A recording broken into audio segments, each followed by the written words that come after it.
You're listening to the smartest guys in marketing, the best show on the planet for client businesses to learn about traffic, funnels, sales, conversions, and marketing coolness. Chris and Taylor are the founders of Traffic and Funnels, a digital marketing consultancy helping you get paid clients from cold traffic daily.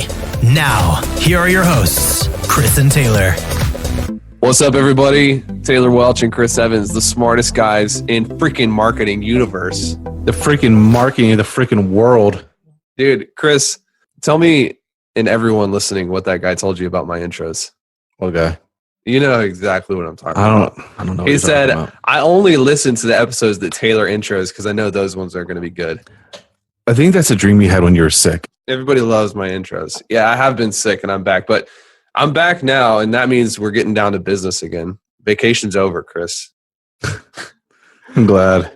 I'm ready to get back to work. We're talking about how to handle your haters on this mini episode. Unscripted, unrehearsed. We have no clue what we're doing. We're just talking about haters. Oh, we have a clue. You're right. Go ahead and take us. Can I just say one thing? Yeah. A lot of you might not have any quote haters. And if you don't, that means you're probably not doing enough. Yeah, you'll get there. You have haters when you're putting yourself out on the line. Like the classic story of Taylor when he wrote that post to get copywriting clients. He went away for a lunch break and had 40 comments saying this is the worst thing I've ever read. This is the worst day of my life, guys. This is probably the worst thing that ever happened to me. I was being diligent and putting myself out there so that I could get business. And then there were 50 people that said, you're a moron. Your mom doesn't love you. You should hire a copywriter to write your post because you can't write copy. It's geez, you guys are mad. Savage. But if he didn't put himself out there, if he didn't take action, then there wouldn't be any opportunity to have haters. And so just I want to preface this real quick is a lot of people are afraid to have haters. And so that keeps them from putting themselves out there. And I think we deal with this with clients all the time. They're afraid of what their mom's going to think, their dad, their uncle, their aunt, their friend from high school. If they put themselves out there and they write a post on Facebook about marketing or business or, what the new thing that they're trying to push out. So you got to get over that. Put yourself out there because you can't be a prisoner to what other people think. That's really good. I think people look at us sometimes or they look at anybody else who's successful and they think, well, and we just talked about this in one of our memos, but they look at us and look at other people and oh, it must be nice to have all those awesome comments on their ads, or it must be nice that everything they do works. But let me tell you something. It is extremely unlikely that everything that bad, whatever you perceive as negative that's happened to you, it's probably happened to us times 10. And it's extremely unlikely that you even face the amount of pushback that we have. And we get comments on our ads all the time, people who are making fun of us, calling us bad names. We were on YouTube one time on an ad and somebody told Chris that he was fat and kill himself. He literally told me it was insane. Kill myself. Yeah. Yeah. But having haters means that you're probably doing something relevant because people are going to hate you because they ain't you. They're going to feel insecure because you're doing something with your life and they're sitting eating Cheetos playing video games. And so how we respond to haters. Dropping the rhymes today, son. Bro, how we respond to haters. Ice-T up in here. Oh my gosh, dude. Tupac. Bro, Chris's jokes make him sound like he's 70 years old. It's cool. How we reply to haters, we have a different way of doing it. But I think that the biggest thing you got to get through is recognizing that people who are rude, people who are mean, the more of those that you have, the more relevant you are in your market. It's not a bad sign. It's actually a good sign. People misperceive it all the time. Yeah. And why they're hating is because they are uncomfortable, right? Because you're achieving cool things, big things, and they don't like that. Yeah. They don't like being uncomfortable. I love going on there and trying to start conversations with people. And then sometimes if they reply, and then I'll get other people to reply, and then it'll just become this massive chain where all of a sudden the trolls are being trolled. I'm the biggest troll there is. You get in our ads and I'm going to go on, I'm going to publicly humiliate you. But we got this one lady and she commented on our ads and she was like, for everyone listening to this is like an MLM pyramid scheme. Of course, shut the F up.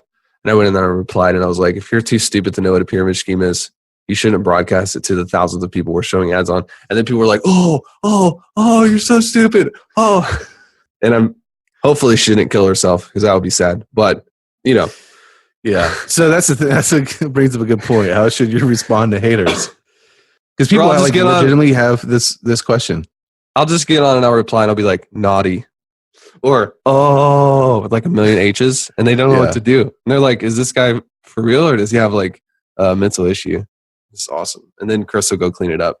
Yeah, I think it just depends on your personality. But typically, like, if that occupies mind space, it's probably just best to delete it and ban them. Yeah, which I may be crazy because there's probably a lot of money I could have made while I was replying to that person doing something else. So I'm not advocating people copy our behavior. I'm just saying that this is fun and it's like an outlet for me, you know? Yeah, it's a way to get some of that aggression out. Make it sound like I have issues. No, man. Bro, I'm not the one with daddy issues, okay? Let's talk about it, bro. I'm not the one with daddy issues. Anyways. Hey, look into my eyes and tell me why you comment on those people's posts. Let's just talk this out real quick. I think that the biggest thing that I want to get across today is... Are you listening? I just want everyone to lean in for a second. I want everyone to lean on the edge of their seats. I was on Instagram. I want everyone to lean on the edge of their seats. Is that if you're not subscribed to the memos, you got to go to trafficandfunnels.com/memos and subscribe. Speaking of haters, we got an email this morning. A lady canceled the memos because she said it was too expensive. And she had like 3 or 4 reasons. You guys realize that it's like $7 a month. One of the reasons was I hate Taylor and Chris. They offended me. And I just replied, naughty.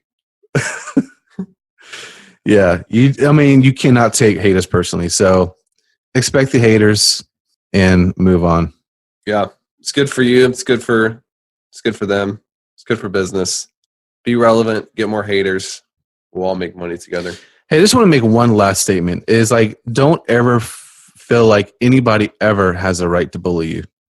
Yeah. And to be a dickwad to you, because they don't. Yeah. Has that ever happened to you? That people bullied me? Yeah. Well, I was the bully. Dude, were you bullied a lot in high school? No. I think initially I was a fighter. Yeah. But then I became a lover. I think this brings up an interesting point, and I know that this is a mini episode, so we want to keep this kind of short, but you can tell the caliber of the people that you're following by their willingness to like bully other people online. And that's one of the things that we'll never do. We'll never call people out publicly. We're never going to get on and make fun of other equals in our space or be derogatory or rude. Now, if you get on and you hate on some of our ads, I'm going to make you hate yourself. All right. But other people that are playing the game well and they're doing the best that they can, I think that's a commitment we made. It's a standard we made to not kind of go out of our way to make other people's lives miserable. So you got to watch out for that.